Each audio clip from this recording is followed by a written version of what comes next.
컨퍼런스를 시작하겠습니다.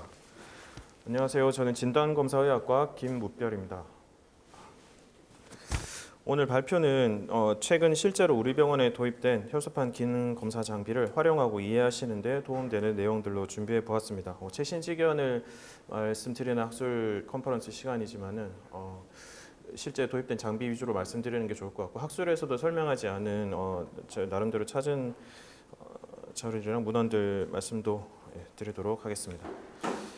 제 발표는 잘 알고 계시는 지혈 기전에 대해서 장비와 연관되는 것 위주로 말씀을 드리고, 출혈 질환 관련 검사로 우리 병원에 있는 검사들이 어떤 원리로 또 진행이 되는지, 그리고 새로 도입된 세 가지 검사 항목이 무엇인지, 그리고 새 장비와 검사가 도입되면서 블리딩 타임 검사는 왜 닫으려고 하는지 간략히 말씀드리겠습니다. 그리고 진단검사의학과에 대해서 요즘 어떤 일을 하고 있는지 간략히 소개해 드리도록 하겠습니다.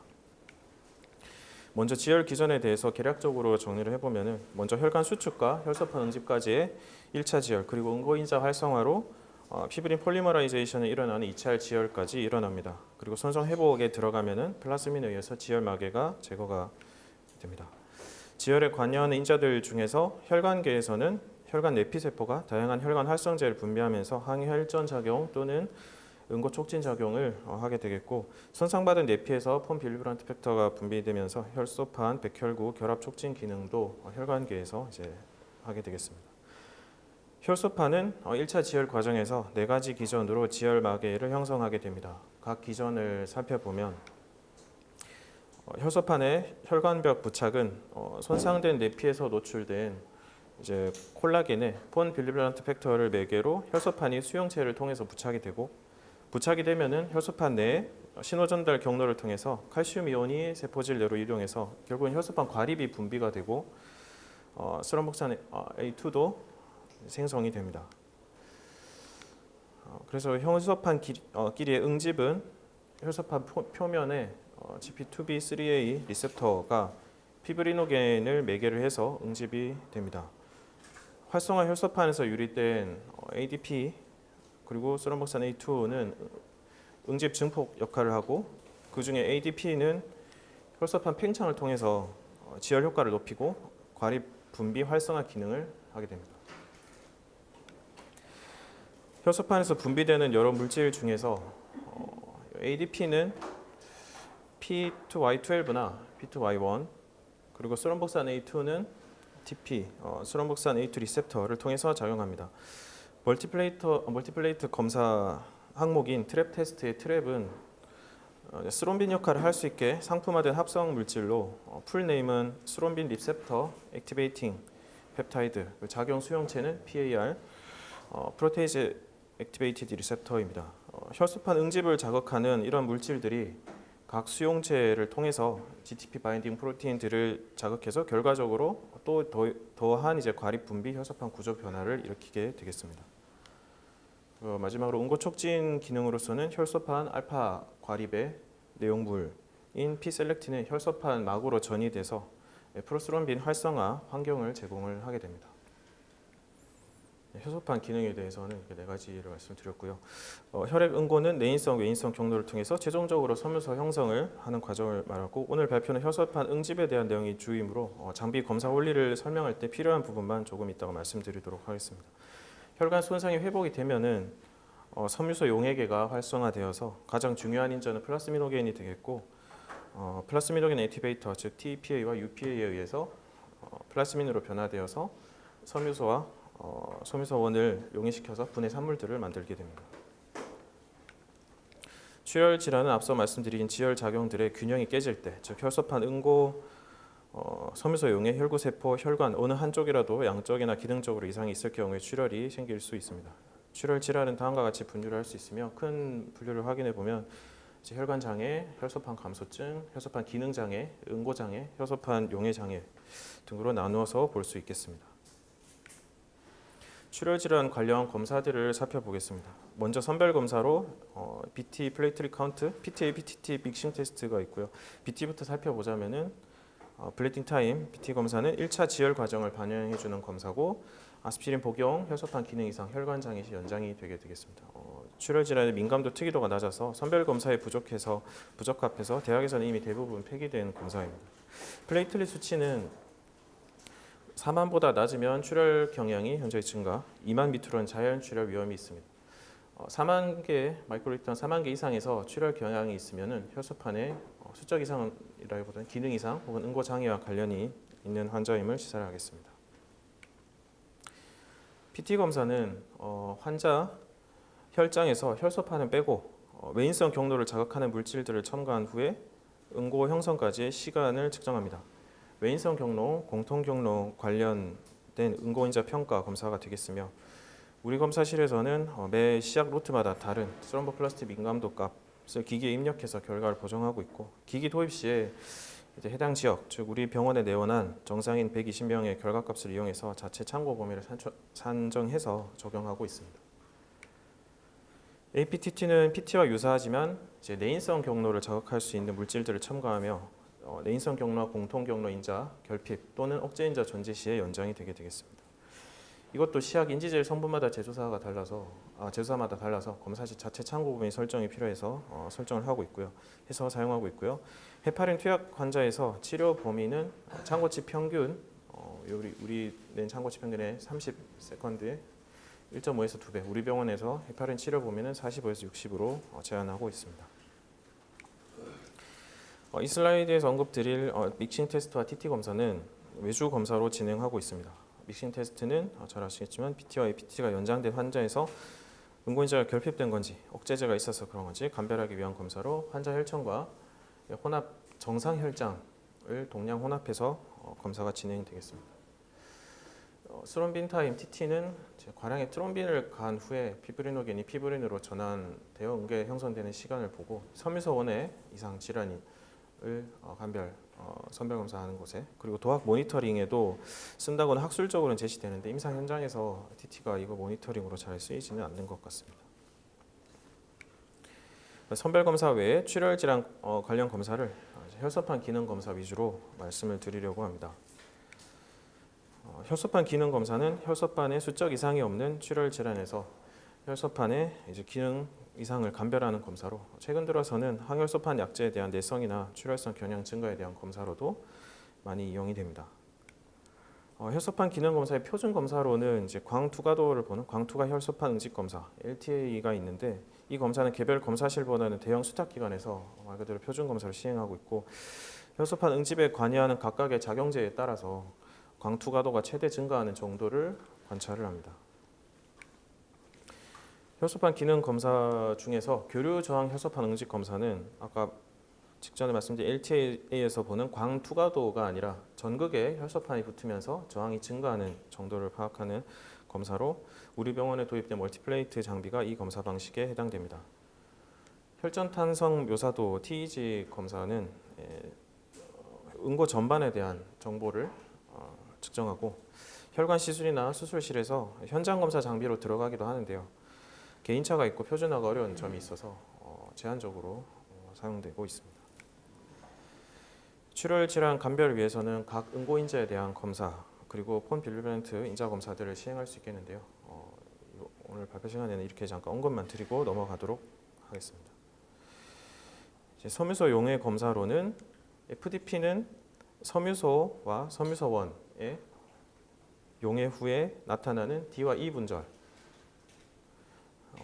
을 측정하므로 피브리노겐과 피브린 둘 다의 존재에서 관찰할 수 있지만 D다이머 검사는 트롬빈에 대한 피브린 형성 그리고 활성화된 팩터 13 응고인자에 대한 피브린 클럽 간의 교차 결합 그리고 플라스민에 의한 섬유소 용해까지 다 일어나야지 상승을 합니다. 이에 FDP보다 D다이머가 체내 혈전 생성 분화의 더 특이적인 검사가 되겠고 DIC, DVT, PT에서 증가된 소견을 관찰할 수가 있겠습니다.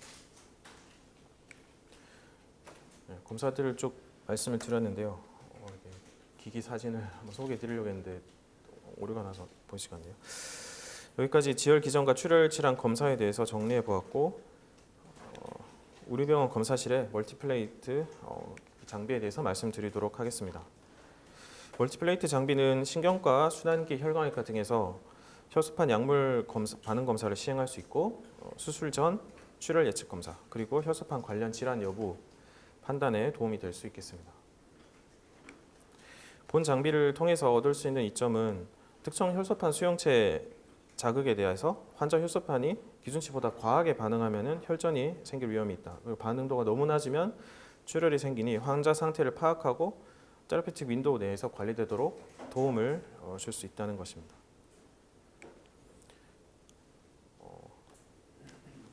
주요 검사 원리로는 테스트 셀 부품에 일회용 전극이 두 쌍이 달려 있어서 첨가 자극제에 따라서 전극의 혈소판 응집이 일어나면 이제 증가하는 저항을 측정을 하게 됩니다.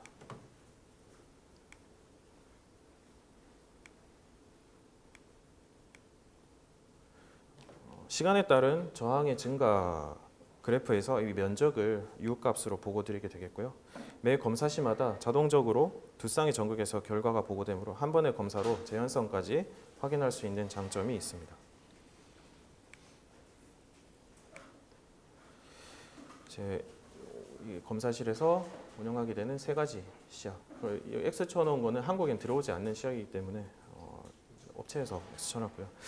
이제 ADP 테스트는 혈소판 응고 총증을 위해서 ADP가 첨가된 시약을 사용을 합니다. 혈소판의 ADP 수용체인 P2Y12를 막는 클로피도그렐, 프라스그렐, 티카그렐롤 복용 환자는 ADP에 의한 혈소판 응집이 일어나지 않아서 결과값이 낮게 나오게 되어 있는데 약제 내성이 있는 환자에서는 ADP에 의한 응집이 저하되지 않아서 결과값이 높게 나오게 되겠고요. 아스피 테스트는 아라키돈산이 첨가된 시약으로 아라키돈산이 사이클록시 콕스에 의해서 스롬복산 A2로 바뀌어서 응집을 촉진하게 됩니다. ADP와 마찬가지로 콕스를 억제하는 아스피린 복용 환자의 경우 아스피 테스트에서 내성 여부를 확인할 수 있습니다. 이제 트랩 테스트는 스롬빈의 수용체인 PAR에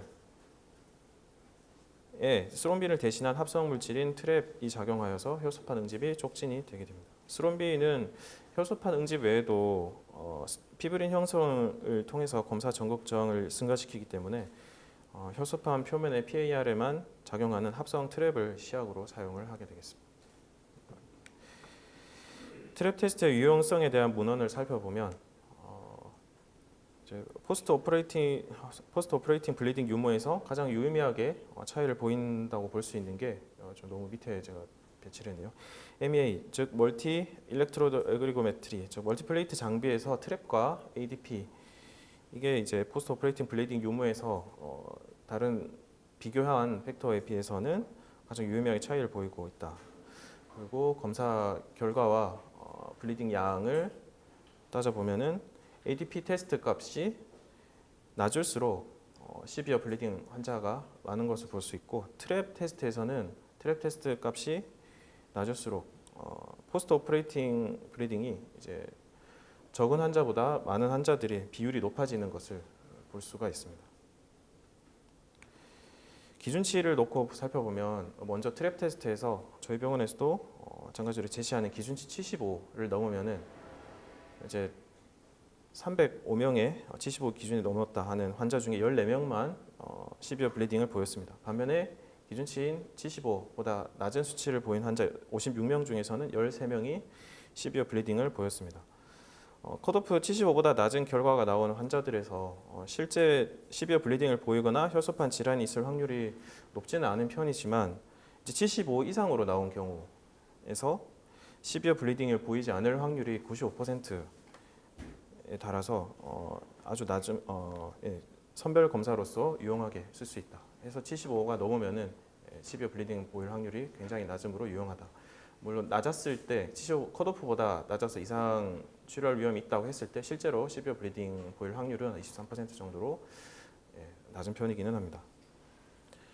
표에 같이 언급된 ADP 테스트는 마찬가지로 수술 전 위험 평가에 출혈 위험 평가에 급여 검사로 활용될 수는 있지만 트랩이 361명 총 환자 중에서 13명의 블리딩 환자를 찾아냈다면은 ADP 테스트에서 7명만 찾아내서 검사 성능에 차이가 있고 ADP에서 찾아낸 시비어 블리딩 환자는 결국 트랩에서도 다 찾아낼 수 있는 것을 볼 수 있습니다. 그리고 수가가 시약과 보전이 안 되는 수준이라서 동일 장비를 도입한 병원에서는 트랩 검사만 수술 전 출혈 평가, 출혈 위험 평가용으로 사용되고 있습니다.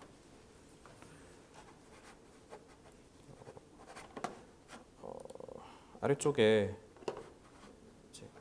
카디악 설저리에서 컷오프 75보다 낮은 값을 보이는 환자에서는 75 이상의 환자보다 시비어 블리딩 보일 확률 오즈 레이시오가 4.91에 달하는 것을 연구 결과를 확인할 수가 있습니다. 이에 업체 제공 자료에서도 트랙 검사가 더 유용하다고 말하고 있고요. 앞선 연구 논문에서 시비어 블리딩의 정의를 수술 후 12시간 내에 1리터가 넘는 드레인 플루이드 로스 그리고 혹은 서지컬 리익스플로레이션이 필요한 경우나 5유닛 이상의 RBC 혹은 FFP가 필요했던 경우를 예로 정의를 하고 있어서 트랩이 75 미만으로 시비어 블리딩이 의심되는 환자의 경우에 5유닛의 RBC, FFP 혹은 플레이트리 수요를 준비하고 수술하시거나 출혈질환 워크업을 고려해 보시기를 추천드립니다. 혈소판 약물 반응 검사의 경우에는 멀티플레이트의 ADP 테스트를 통해서 약물 반응이 낮다고 평가된 환자는 PCI 30일 후에 스텐트 스럼보시스가 보일 확률이 이제 반응성 환자보다 내성 환자에서 스텐트 스럼보시스가 보일 확률이 높게 나오고 위험도도 높은 것을 볼 수가 있습니다. 약제 효과가 좋아서 워낙에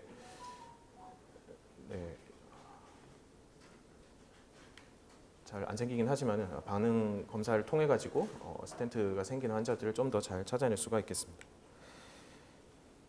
다음은 PCI 후에 멀티플레이트 검사를 통해서 환자 맞춤형 혈전제 치료를 했을 때 심내혈관 질환으로 인한 생존율이 증가했다는 것을 발견해낸 스터디입니다. 총 180일간 진행된 연구에서 멀티플레이트를 통해서 맞춤형 치료한 군은 100% 생존한 데 반해서 검사 없이 약을 처방받은 군은 6개월간 생존율이 5.3%가량 떨어진 것을 볼 수 있습니다.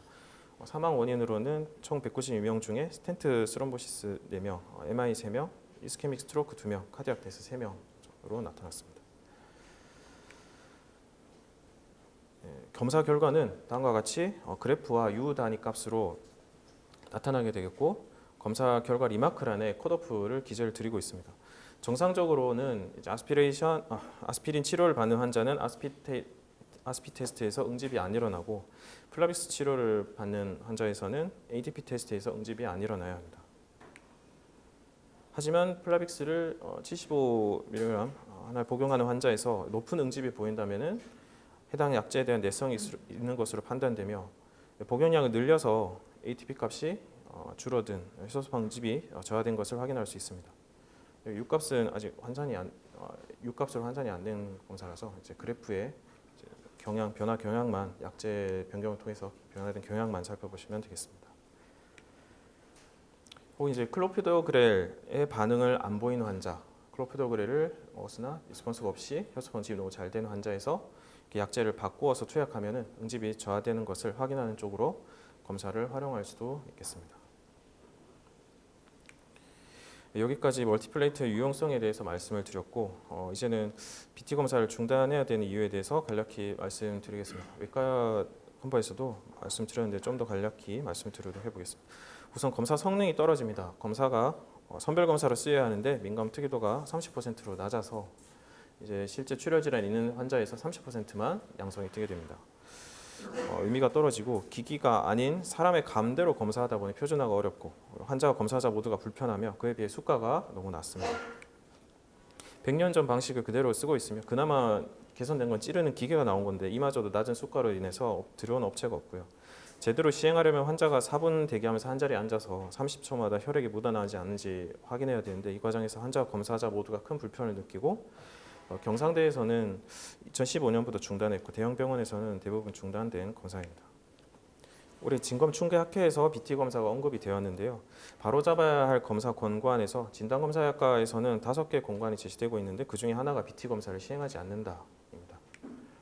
그 이후로 출혈 위험의 수술 전 평가에 BT가 사용되었었는데 대형 병원 중심으로는 제외하고 있다. 높은 순위로 제외 캠페인에 들어간다. 왜냐하면 출혈 위험 BT와 BT 결과와 출혈 위험 사이의 관계 확립되지 않았다. 유효한 예측 인자가 아니고 정상 BT더라도 침수증 시술과 관련된 대량 출혈의 가능성을 배제할 수가 없다. 그리고 이제 더 좋은 검사 장비 원리들이 나와서 BT 검사는 대부분 폐기되고 있고 현재 처방되는 검사는 대부분 임상 연구 결과보다는 선생님들의 선호에 의해서 근거한 것이다. 그리고 BT 검사를 그 기관에서 중단하더라도 그 기관에서 시술 전 검사, 침수적 시술 지연 또는 출혈 합병증 증가에 의미 있는 변화는 없었으므로 중단을 하자고 하고 있습니다. 저희 병원에서 이제 유료로 구독을 하고 있는 업투데이트에서도 블리딩 챌린지 상황인 서저리 등에서 그걸 앞두고 플레이텔 펑션 테스트를 할 때 블리딩 타임은 추천되지 않는다고 하며 이후로는 오퍼레이터 디펜던트하다, 타임 컨슈밍하다, 그리고 서지컬 블리딩 예측력이 좋지 않고 환자에게 흉터를 남길 수 있다고 언급하고 있습니다. 플레이텔 펑션 테스트에서는 플레이텔 어그리고메트리, 즉 혈소판 응집 측정기가 골드 스탠다드가 되겠고 이 원리를 사용하는 트랩 테스트가 추천이 되고 있습니다. 2023년에 국내 진검 학회지에서 BT를 다룬 리뷰 논문에서도 앞서 설명드린 내용에 덧붙여서 재현성이 떨어진다 이런 내용을 더 추가해서 이제는 놓아주자. 그리고 대체를 위해서 PFT 검사가 추천이 되지만 한 검사가 온전히 이제 출혈 검사의 선별 검사로 대체는 하지 못한다. 그러면 그 중에서 가장 유용한 장비를 선택을 해야 될 텐데 그 중에서 저희가 생각하는 건 멀티플레이트가 제일 낫다고 생각을 하고 있고요.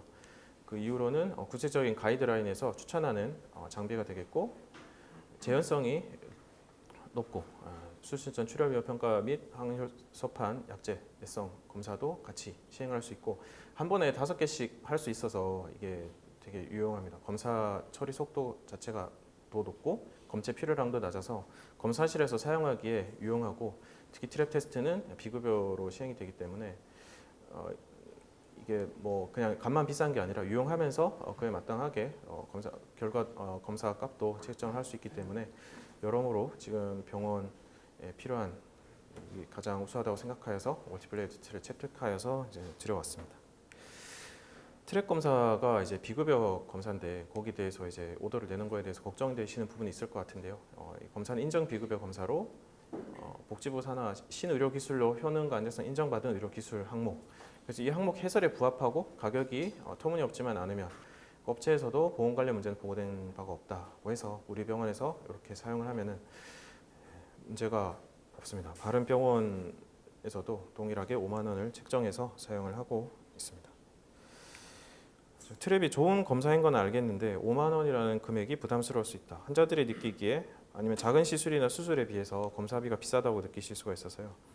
트랩은 수술 전 루틴 검사를 꼭 하셔야 되는 검사는 아닙니다. 여러 사정으로 인해서 트랩 없이 출혈 평가를 하실 때에는 업투데이트에도 언급하듯이 지혈이나 출혈 기전 관련한 히스토리 테이킹을 하고 플레이틀릿 수치 그리고 PT, APT 검사를 통해서 출혈 평가 선별 검사를 하는 것으로 충분하다. 특히 히스토리 테이킹이 더 PT보다 중요하다. 트랩은 하면 좋지만 굳이 꼭 해야 되는 루틴으로 시행할 건 아니라고 말하고 있습니다. 이상 BT에 대해서 추가 설명을 드렸는데요. 트랩 활용의 가장 적극적인 방법이 처방을 루틴으로 넣어버리는 것이라고 생각합니다. 카톡으로 공지 드렸다시피 오늘부로 이제 BT 검사는 병원에서 오더 코드를 닫도록 하겠습니다. 제가 수정할 수 있는 약속 처방상에서는 이제 BT, 즉 출혈 시간 검사는 모두 삭제해 드리도록 하겠습니다. 트랩 검사는 현재 외과 약속 처방에는 BT를 대신해서 들어가 있습니다. 외과 컨퍼런스 때 DRG 오더를 제외하고는 어드미션 랩에 트랙 검사를 넣는 거는 과장님들께서도 괜찮다고 하셨는데요. 과별로 5만 원이라는 검사 비용 때문에 일괄 셋오더 적용이 고민되실 수도 있을 것 같습니다. 그래서 우선 진검 신규 검사 항목이 기재되어 있으니까요. 과장님들께서 사용하시는 셋오더에 적극적으로 활용을 해주시면 좋을 것 같습니다. 이제 트랙 검사는 바로 옆 이제 척추 관절을 바르게 하는 병원에서 월 350건 가량 처방된다고 합니다. 우리 병원에서는 현재 7월 중반까지 70건 정도 처방된 상태고 이제 검사실에서는 검사 물량이 많아도 충분히 소화 가능한 운영이 편리한 장비이니 더 적극 활용해 주시면 저희도 잘 관리해서 유용한 결과를 내드릴 수 있도록 하겠습니다.